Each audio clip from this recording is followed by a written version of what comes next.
अब तो आप वो कर रहे हैं, मगर आपसे तो बात नहीं हो पाएगी ना, आप तो आइयो ही नहीं ना उसमें। हाँ ये तो नहीं। आप आओ पहले। मैं भी 27 को ज्वाइन किया हूँ। आपने ज्वाइन किया, मगर अब तो आप चार्ज पे है ना, आप ही मैं चार्ज देखेंगे। पे हूँ, मैं परमानेंट हूँ। इसमें इनको 3 नई योजना का लाभ दिलवाया जा रहा है। स्टॉप। एक तो SC/ST का आगे आज जाएगा शाम को कल बजट आया अच्छा, तो 4,12,500। मुझसे थोड़ा पीछे को हो जा रहा है। ये देख लीजिए, ये एक सेकंड। आप कब आए यहाँ? मैं 27 को है। आप 27 में आए। 27 को। फिर भी 7 दिन के अंदर वो पैसा जमा कराना होता है, आपको पता है? हाँ, ये उसमें रूल में है। मैं आपके खिलाफ SC/ST एक्ट का मुकदमा करा सकता हूँ, आपको पता है?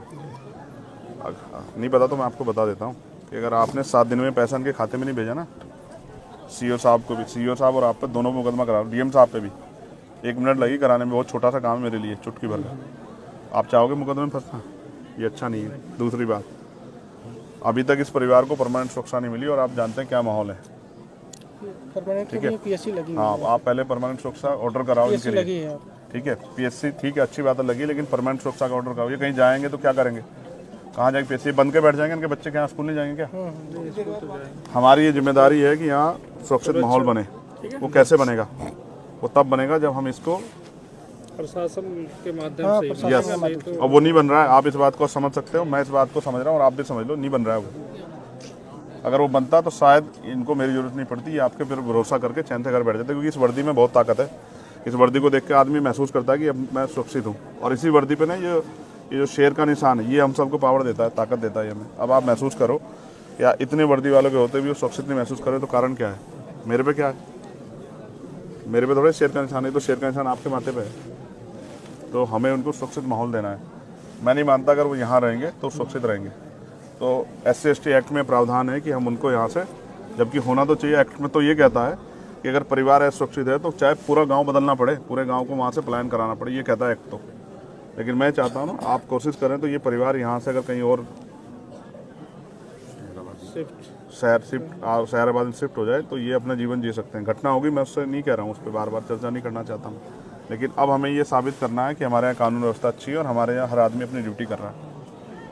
एक्ट ये कहता है, आप पढ़ लेना, मेरा पढ़ा हुआ है, कि अगर परिवार असुरक्षित महसूस करता है तो पूरे गांव को प्लान कराना पड़े तो पूरा गांव प्लान होगा। लेकिन मैं आपसे कह रहा हूं कि हम इस परिवार को शिफ्ट करा सकते हैं, कि इस परिवार के लिए कहीं रहने की व्यवस्था हो जाए, ये सहसम्मान रह सके और ये लड़ाई यहीं इसी उसमें रहे, ये लड़ाई बढ़े ना। क्योंकि मैं और आप जानते हैं, आरोपी अपनी जान बचाने के लिए इनको नुकसान पहुँचा सकता है।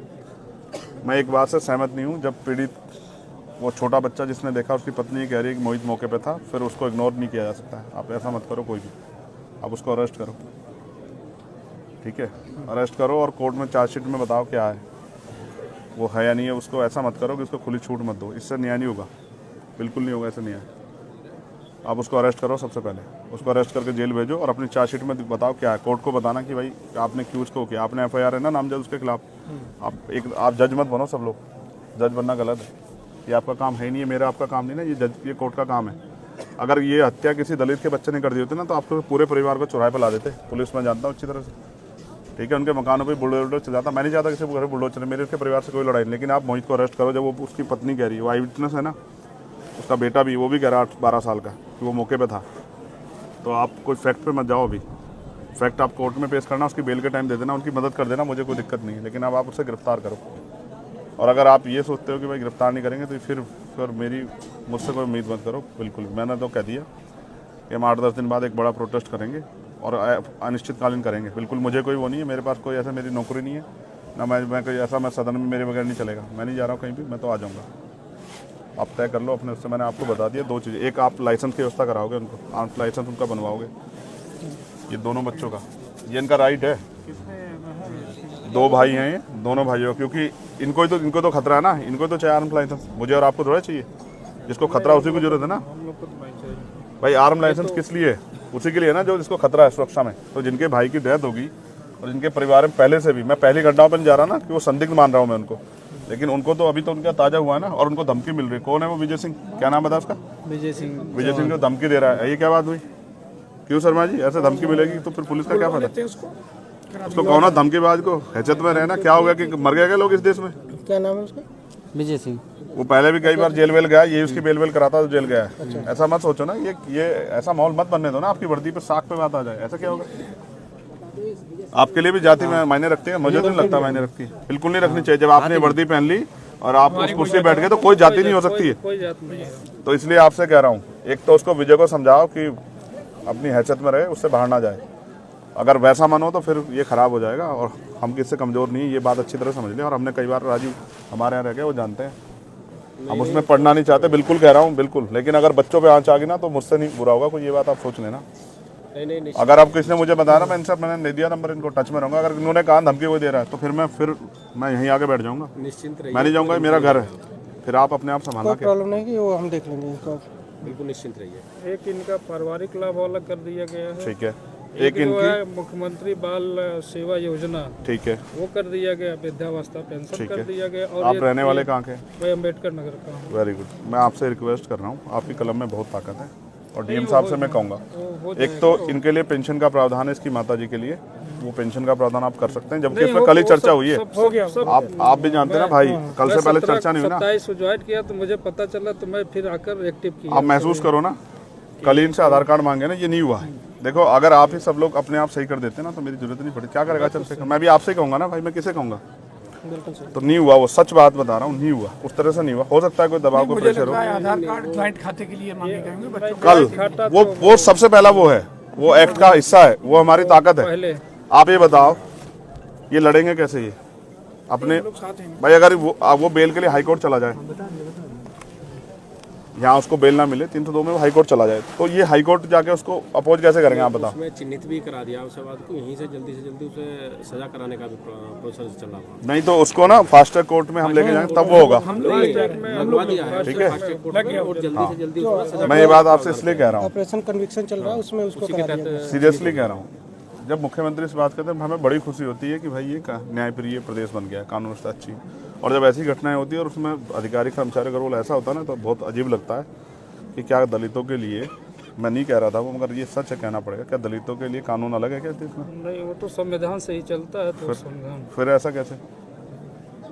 मैं तो देखता हूँ ना सब चीज़ों को, मेरे पास सारी घटनाएं आती है, मैं जाता नहीं हूँ। मैं इसलिए नहीं जाता कि इसका परमानेंट सोल्यूशन ढूंढ रहा हूँ मैं, इसका परमानेंट सोल्यूशन जाना नहीं है। तो मैंने आपसे मांग रखी, एक, मैं ये नहीं कह रहा हूँ कि आप खेती के लिए पट्टा दें, जबकि वो प्रावधान में, क्योंकि इनके पास ज़मीन है, मैंने उनसे पूछा, तो मैं उसके लिए नहीं कह रहा हूँ। मैं आपसे ये कह रहा हूँ, एक, इनके लिए आर्म्स लाइसेंस। दूसरा, अगर हम इनको यहाँ से शिफ्ट करा दें, ये एक्ट का पार्ट है, और अब आप पे बजट भी आप इस कर सकते हैं, ठीक है। दो, तीसरा, एक सुरक्षित माहौल उनके लिए, सुरक्षा व्यवस्था, क्योंकि बच्चे छोटे स्कूल जाए, उन पर क्या गहरा असर पड़ रहा होगा, उनका स्कूल बंद हो गया।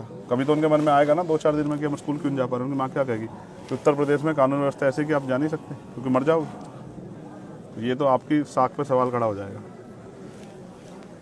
फास्ट ट्रैक कोर्ट में मुकदमा और परिवार को मुआवजा सरकार दे तो बहुत अच्छी बात है, हम तो करेंगे, हम लोग आपस में मिलकर करेंगे, हमने तय कर लिया। जितने हम बड़ी पंचायत बुलाएंगे उतने हम करेंगे, चाहे हमसे जो भी जुटे वो हम करेंगे। मैं आपको नहीं कह रहा, लेकिन आप चाहो तो कर सकते हैं। ये दुआएं देंगे सब लोग आपको कि भाई किसने हमारी मदद की। देखो, बाप कुछ भी हो, चाहे मिट्टी का हो, लेकिन वो अपने बच्चों को किसी आगे हाथ नहीं फैलाने देता। वो कोशिश करता है कि वो उनकी सारी लड़ाई लड़ दे। 2 छोटे-छोटे बच्चे हैं, क्या उनकी शादी कौन करेगा? जब वो उनकी शादी को समय आएगा, आप और मैं कहाँ होंगे पता है थोड़ा, और कौन जिंदा रहेगा कौन है ये भी नहीं पता ना। लेकिन वो बाप था ना, वो सब कुछ कर लेता, चाहे वो कैसे करता, लेकिन वो कर लेता, लेकिन ख़त्म कर दिया ना सब कुछ। तो इसलिए आपसे कह रहा हूँ कि आप कोशिश करो कि ये सब चीज़ें हों। उनकी पेंशन की व्यवस्था, इसकी व्यवस्था, पेंशन की तो हो गई, पेंशन होगी, पेंशन का हो गया, SC ST वाला, ठीक है। उसमें चार्जशीट लगा के, चार्जशीट में दाखिल करोगे तो उनके बाकी पैसे, ठीक है, सब एक मुश्त दे दिया। ठीक है। अब इनकी असला का लाइसेंस, ठीक है, एक इनके लिए परमानेंट सुरक्षा। और क्या बचा, किस पे चर्चा की थी मैंने, क्या कहा था तुमसे? बच्चों उसके लिए 2500 रुपए के लिए वो शिक्षा जो है तो मिलेगा, वो कर सकते हैं। मैंने एक डीएम साहब से कराई थी उनके बच्चों की, हाँ, 2 बच्चों को मिलेगा 2500 रुपये पर मंथ। हाँ है वो 2500 रुपये का प्रावधान है एक बच्चे का, 3 में से 2 का होता है वो। मैंने कराया, मेरे अच्छी तरह आगरा में एक डीएम थे, उन्होंने बहुत अच्छे डीएम थे, उन्होंने मुझसे बात की और उन्होंने करा कर दिया, ठीक है। बस अब मैं ये चाहूँगा ना, एक सबसे बड़ी जो है ना, जो साख पे सवाल आया खाकी की, वो ये है कि वो जो दूसरा आरोपी है जो मौके पे मौजूद था, जब वो कह रहे हैं मैंने उनको कसम धर्म दे के सब कुछ पूछ लिया और मैंने ये भी कह दिया, सारे फैक्ट बता के पूछ लिया कि भाई इससे कमज़ोर हो जाएगा, तो वो कह रहे हैं वो मौके पे था, तो अब आप उसमें कोताही मत बरतो। वो ताकतवर हो सकता है, मैं समझ सकता हूँ, लेकिन ऐसा मत करो। नहीं कानून से बड़ा ताकतवर कोई नहीं हो सकता, आप समझो, ठीक है ना। बिकरू याद है ना आप लोगों को, कानून से बड़ा फिर क्या हुआ, और अभी हुआ एक दरोगा जी को लगी ना, फिर उसको विनय वर्मा को लाके कि हम वो मौके पर वो करवाने गए थे, बरामदगी, और वहीं मौके मार दिया पुलिस ने। हम सब जानते हैं, तो हम सब देखते हैं, हम नहीं वो कर रहे ना, जो गलत कर रहा है उसके साथ गलत करो, लेकिन सही के साथ गलत हो रहा है तो फिर ये अच्छा नहीं है। तो इसलिए उसको अरेस्ट करो राजीव भाई, और कह देना चारों मैडम से मैं एक ही उस तक वो करूँगा, मैं आज उनकी रेस्पेक्ट करूँगा अगर वो इस काम कर देंगे, और नहीं करेंगी ना, ऐसे ज़्यादा धमका रही है ना, वो जो सुन रहा था मैं भी, आप थे पता नहीं कोई अंदर ही, तो कह रही है अच्छा इनकी ज़्यादा मदद करोगे ना और इनको भड़काओगे तो मैं तुम पे ठोके, क्या कर देंगे, ठोके मुकदमा। नहीं ऐसे नहीं कह सकते, मैं आपको सुनाऊँ, आपको कभी नहीं कह सकते, सुनाऊँ, आपको कभी नहीं कह सकते। राममोहन जी सुनोगे, चलिए ठीक है, वो हम बात कर लेंगे। मैंने सुन लिया ना, मैंने सुन लिया, मैं रहा हूँ आपके पास, मैं बिल्कुल, मैं विदाउट फैक्ट कोई बात नहीं करता हूँ। देखो जो मुझे जानता ना वो जानता, मैं बिना उसके नहीं बहस करता हूँ। मैंने वो सुनी हो, कह रही है हम करते रहे अपना काम, तुम्हें कोई बात करनी हाँ करो, उनसे मत, उनके रिश्तेदारों को नहीं बात करने दो, क्या कर रहे हो, ऐसे होता है कानून व्यवस्था। अधिकतर तो सारी जितनी भी आपकी बातें हैं एसडीएम साहब ने बताया, जब परसों ये प्रोसेस में पूरी होगी एक लाइसेंस वाला इनका फार्म मैं लाइसेंस और स्थापन कर लो। मैं आपको एक सीनियर अधिकारी मानते हाथ जोड़ के आपसे आग्रह करूंगा, 8 ये तारीख तो है, मेरा आज मैं 11 तारीख को इन्फॉर्मेशन लूँगा और 11 तारीख तक मैं देखूंगा कि आपने कहाँ तक वो बढ़ा दिया। 11 तारीख की शाम को फिर मैं इस पर अपना मत रखूंगा, मैं आपसे बिल्कुल स्पष्ट कह रहा हूँ। उसकी जरूरत फिर मैं हो जाएगा, ठीक है, उससे पहले आप ये समझना कि ये चंद्रशेखर ने आपसे आग्रह किया हाथ जोड़ के कि उसको आप कर दो, लाइसेंस करा दें, हो जाएगा। मैंने उनको वचन भी दिया कि आपको आपकी सुरक्षा में कोई कोताही नहीं होगी, इसको आप कह के आज ही करा दो सीओ साहब। बिल्कुल बिल्कुल, ठीक है, हाँ, आचार संहिता लगने से पहले। ये हम कराते हैं। मैं अपने लिए नहीं मांग रहा हूँ ना, देखो आप महसूस करो, मैं तो वो हूँ गोली खा के बैठा हूँ, मैं अपने लिए नहीं कह रहा हूँ, और मैंने नहीं कहा हमारे डीएमएसएसपी को, मैंने उनको लाइसेंस के लिए कहा, उन्होंने मेरी अपनी मजबूरी बता दी, मैंने कहा छोड़ दो, मैंने जब मौत आएगी आ जाएगी, लेकिन इनके पास मौत तब आएगी जब चंद्रशेखर नहीं होगा। ये बात आप इसमें करना, और विजय भाई साहब को बुला लेना, बड़े मजबूत आदमी हैं, उनको कहना ये उत्तर प्रदेश है और ये अब इसमें ये चलेगा नहीं जो आप कर रहे हो, धमकाना उमकाना बंद कर दें। आपने अपराध किया तो मरो ना, आप जेल जाओ, क्या वो मुसीबत है, सजा काटो ना, क्यों डर रहे हो? जब आप अपराध कर रहे हो तो फिर क्यों डर रहे हो? अपराध करते क्यों नहीं सोचा आपने फावला चलाते हुए? ठीक है, तो ये मेरा आपसे हाथ जोड़ के आग्रह है सब साथियों से कि आप इसमें मदद करा। ड्यूटी है, आप इसमें हम लोग की ड्यूटी है, आप उसको जल्दी से मुझे बता दो, आप वो काम करके जो मैंने आपसे उम्मीद की है। राजू भाई, आप ये हमारे यहाँ बहुत चर्चित चेहरे थे, मैं इनकी बड़ाई नहीं करता, नहीं कह रहा हूँ, इन अपराधी कांपते थे इनके नाम से, सिंघम कहते थे इनको हमारे यहाँ के, पता नहीं क्या हो गया। यहाँ भी है, यहाँ भी सर सिंघम, यहाँ भी है सिंघम। दिख नहीं रहा ना मेरे आने से पहले हो जाता तो मान लेता कि भाई वही थे। मैं ये क्षेत्र है। आप रहेंगे राममोहन जी हमारे यहाँ? मैं भोपाल में रहा हूँ, संबंधा सी वाले में मेरी आपकी बहुत मुलाकात है, 2 साल लगातार भोपाल। देखो आप कितने अच्छे, देखो वहीं रह के आना हमारे यहाँ, कितना अच्छा है। यहाँ थोड़ा सा दिक्कत है ना, कोई दिक्कत नहीं, कोई दिक्कत नहीं।